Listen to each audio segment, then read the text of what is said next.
तो आज हम बात करने वाले हैं जय शेट्टी की कमाल की किताब थिंक लाइक अ मॉन्क के बारे में। और ये देखेंगे कि सदियों पुरानी जो समझ है, जो बुद्धिमानी है, वो आज की हमारी भागदौड़ वाली जिंदगी में हमें शांत और फोकस्ड रहने में कैसे मदद कर सकती है। अच्छा, तो चलिए सबसे पहले ना दो तरह के माइंडसेट को समझते हैं। एक तरफ है जिसे कहते हैं मंकी माइंड, मतलब बंदर वाला दिमाग जो हमेशा बेचैन और भटका हुआ रहता है। और दूसरी तरफ है मॉन्क माइंड, यानी शांत और एकदम फोकस्ड। अब देखिए, हम में से ज्यादातर लोग ना इसी मंकी माइंड से परेशान रहते हैं। ये मन बिल्कुल वैसा है जैसे एक बंदर एक डाल से दूसरी पर कूदता रहता है बिना किसी वजह के, बस एक ख्याल से दूसरे ख्याल पर छलांगे लगाता है। और इसका रिजल्ट क्या होता है? वही ओवरथिंकिंग, घबराहट और हर काम को टालते रहना।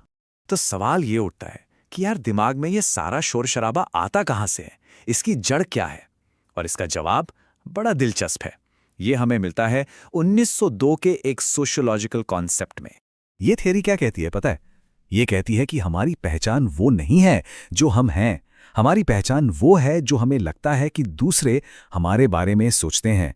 मतलब हम असल में दूसरों की सोच की एक परछाई में जी रहे हैं, हमेशा एक ऐसी इमेज बनाने की कोशिश में लगे हैं जो दूसरों को अच्छी लगे। और जरा सोच कर देखिए, ये होता कैसे है। हम चारों तरफ से ना बाहरी आवाज़ों से घिरे हैं। परिवार क्या कहेगा, दोस्त क्या सोचेंगे, मीडिया क्या दिखा रहा है, समाज की क्या उम्मीदें हैं। ये सारी चीज़ें मिलकर हमारी सोच को, हमारे वैल्यूज़ को, यहाँ तक कि हम कौन हैं, इस एहसास को भी बदलती रहती हैं। और इस सब शोर में हमारी अपनी आवाज़ वो कहीं खो सी जाती है। इस चीज का एक बेहतरीन उदाहरण खुद लेखक जय शेट्टी की कहानी है। उनके पेरेंट्स के हिसाब से ना उनके पास बस 3 ही करियर ऑप्शन थे, डॉक्टर बनो, वकील बनो या फिर फेलियर बन जाओ। लेकिन उन्होंने क्या चुना?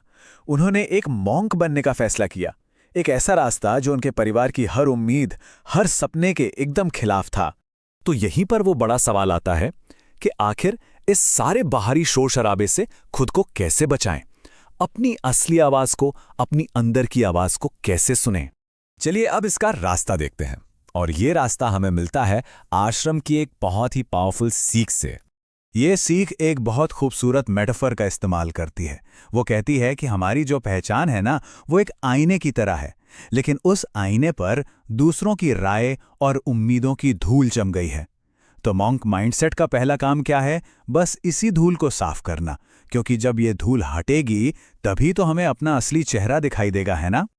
और मजे की बात यह है, जब हम अपनी जिंदगी को ध्यान से देखते हैं तो एक बहुत ही अजीब बात पता चलती है कि जिन वैल्यूज की हम बात करते हैं, जिन चीजों को हम जरूरी बताते हैं, हमारे काम अक्सर उसके ठीक उल्टे होते हैं। मतलब हमारी कथनी और करनी में जमीन आसमान का फर्क होता है। और ये फर्क कितना बड़ा हो सकता है, इसका एक अंदाजा लगाइए।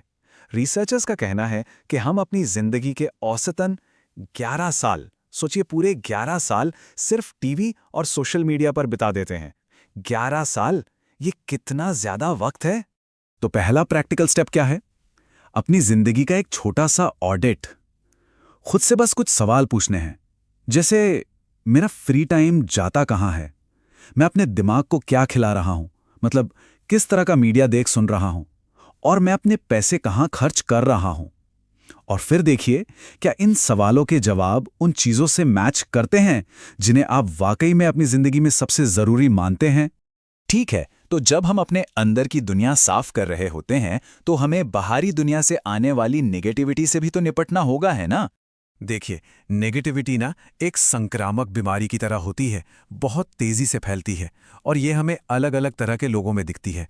कुछ लोग होते हैं जो बस शिकायतें ही करते रहते हैं, कुछ हर बात में कमी निकालते हैं, और कुछ ऐसे भी होते हैं जो हर चीज को अपने हिसाब से चलाना चाहते हैं। और इस नेगेटिविटी को, चाहे वो हमारे अंदर की हो या बाहर के लोगों से आ रही हो, इसे बिल्कुल भी हल्के में नहीं लेना चाहिए। एक बहुत अच्छा उदाहरण है, सोचिए मच्छरदानी के अंदर बस एक मच्छर आ जाए तो पूरी रात की नींद खराब हो जाती है ना? बिल्कुल वैसे ही एक छोटा सा नेगेटिव थॉट भी हमारे मन की पूरी शांति भंग कर सकता है। तो मॉन्क्स क्या करते हैं ऐसे विचारों से निपटने के लिए? वो एक बहुत ही सिंपल लेकिन super effective 3 step method use करते हैं। पहला, स्पॉट करो, यानी जैसे ही कोई नेगेटिव थॉट आए उसे पहचानो। दूसरा, स्टॉप, यानी वही रुको और समझो कि ये थॉट है क्या और आ कहां से रहा है। और तीसरा, स्वैप, यानी उस नेगेटिव थॉट को एक बेहतर, एक पॉजिटिव सोच से बदल दो। और अब बात करते हैं उस सबसे गहरी और बुनियादी सीख की जो शायद इस पूरी बातचीत का सार है। ये कहानी भी बड़ी प्यारी है। जय शेट्टी को ये लेसन एक 10 साल के बच्चे एक छोटे से मंक से मिला था। उस बच्चे ने उनसे कहा, जन्म से लेकर मौत तक सिर्फ एक ही चीज़ है जो हमेशा हर पल हमारे साथ रहती है, और वो है हमारी सांस। सोचिए, अगर हम अपनी सांस को काबू करना सीख लें तो हम जिंदगी की किसी भी मुश्किल को काबू कर सकते हैं। तो आखिर में बस एक सवाल अपने साथ लेके जाइए। अगली बार जब भी कोई ख्याल, कोई सोच मन में आए तो 1 सेकंड के लिए रुकिए और खुद से पूछिए, ये जो ख्याल है, ये धूल है या ये मैं हूं? बस ये एक सवाल आपको बाहरी दुनिया के शोर और आपकी अपनी सच्ची आवाज के बीच का अंतर समझने में मदद करेगा।